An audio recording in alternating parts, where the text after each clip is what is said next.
الشرائح الإلكترونية الجديدة وصلت مصر. الشرائح الإلكترونية اي سيم. في الفيديو بتاع النهاردة هنتعرف على معنى الشرائح الإلكترونية اللي بدأت تطبيقها فعلا في مصر في أول ديسمبر 2024. يعني ايه اي سيم ويعني ايه شرائح إلكترونية وسعرها كام؟ في الفيديو بتاع النهاردة هنتعرف على كل المعلومات دي. أعزائي وأحبائي متابعين قناة نتعلم معا في كل مكان في العالم، يلا بينا نبدأ الفيديو.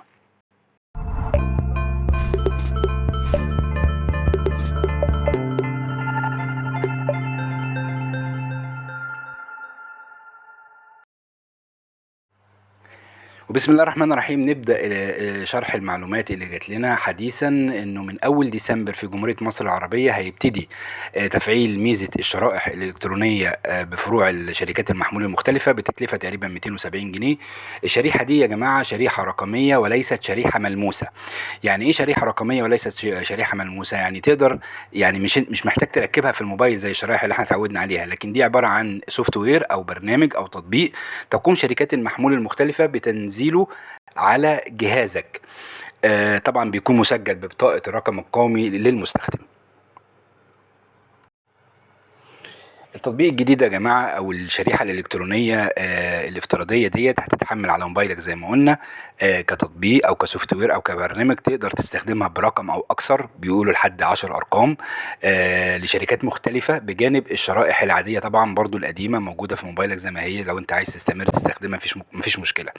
كل ده بشرط طبعا ان موبايلك او جهازك يكون حديث وبيدعم هذه الخدمة الجديدة، فتقدر تتوجه لاي فرع من فروع شركة المحمول بتاعتك لتحميل البرنامج الالكتروني على جهازك بالبطاقة الشخصية، وتستفسر وتسأل اذا كان موبايلك بيدعم الكلام ده وموبايل حديث ولا لا، وتقدر تعمل سيرش على النت بنوع موبايلك، هل الكلام ده هل الشريحة الالكترونية هتتوافق مع موبايلك ولا لا.